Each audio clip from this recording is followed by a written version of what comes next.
कहते हैं, हम अपने जान के दुश्मन को अपनी जान कहते हैं और हिंदुस्तान को, हमारी प्यारी मिट्टी को हिंदुस्तान कहते हैं। जो दुनिया में दिखाई दे उसे कहते हैं खामोशी, जो दुनिया में दिखाई दे उसे कहते हैं खामोशी, और जो आंखों में दिखाई दे उसे कहते हैं तूफान। A very good morning to every respected all chief guests and all my dear friends.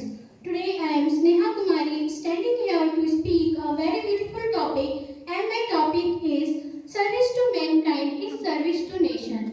अर्थात मानव सेवा ही सच्ची राष्ट्र सेवा है। मेरे विचारों में यदि कोई इंसान दूसरे इंसान के काम ना आए, यदि कोई इंसान दूसरों की भावना ना समझे, तो उसकी जितनी भी राष्ट्र सेवा कर ले कोई फायदा नहीं है। पहले एक ऐसा समय हुआ करता था जब लोग अपने देश के लिए मर मिट जाया करते थे।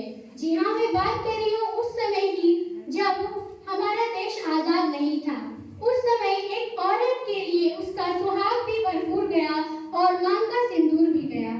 नन्हे नन्हे बच्चों की लंगोटियां चली गई, छोटी छोटी बेटियों की चोटियां चली गई, बाप की पढ़ाई गई, भाई की कमाई गई, और पता ही नहीं चला कि जाने कब जिस्म की कई बोटियां चली गई।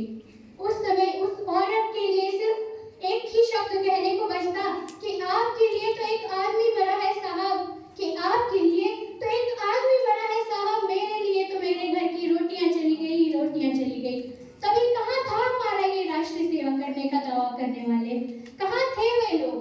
इस तरह की परिस्थिति होने के बावजूद भी एक माँ एक राष्ट्र सेवा के लिए अपने बेटे को सरहद पर दुश्मनों की धज्जियां उड़ाने के लिए भेज दिया करती और पत्र में लिखती कि ये पुत्र मेरे ना घबरा जाना, ये पुत्र मेरे ना घबरा जाना, चाहे तो इंच इंच कट जाना पर एक इंच भी पीछे ना हटना।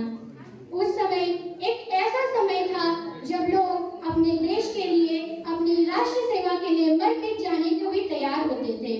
आज ये देश आपको अपनी राष्ट्र सेवा के लिए मर मिट जाने को, फांसी पर चढ़ जाने को नहीं कहते हैं तो सिर्फ एक अच्छा नागरिक बनकर एक दूसरे की मदद करने को, मानव सेवा करने को। मैं नहीं मानती कि फेसबुक, व्हाट्सएप, इंस्टाग्राम पे मानव सेवा करके वीडियो पोस्ट करना ही सच्ची राष्ट्र सेवा है। और अगर आप ऐसा कहते हो तो मैं आपसे पूछना चाहूंगी कि फुटपाथ पे रहने वाला वो बच्चा जो दिन रात तड़पती हुई धूप में हर राष्ट्र दिवसों में झंडा बेचता है, क्या ये उसकी देशभक्ति है? क्या ये उसकी राष्ट्र सेवा है?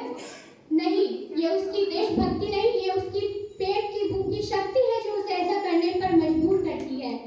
आज ना हम एक ऐसे समाज में जी रहे हैं जहाँ पत्थर की मूरत को लगते हैं 56 भोग, जहाँ पत्थर की मूरत को लगते हैं 56 भोग और भूखे नंगे तड़पते सो जाते हैं लोग। क्या उस समय ये राष्ट्र सेवा करने के दावा करने वाले कहाँ जाते हैं? अगर उस समय बच्चे की कोई मदद करे कितना अच्छा होगा। मेरा तात्पर्य बस इतना है कि यदि आप राष्ट्र सेवा करना चाहते हो तो सबसे पहले आपको मानव सेवा करना सीखना होगा।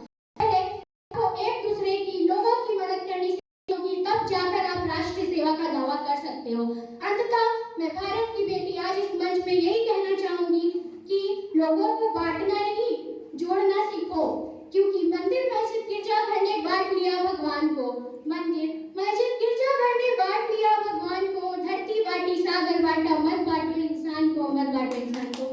धन्यवाद।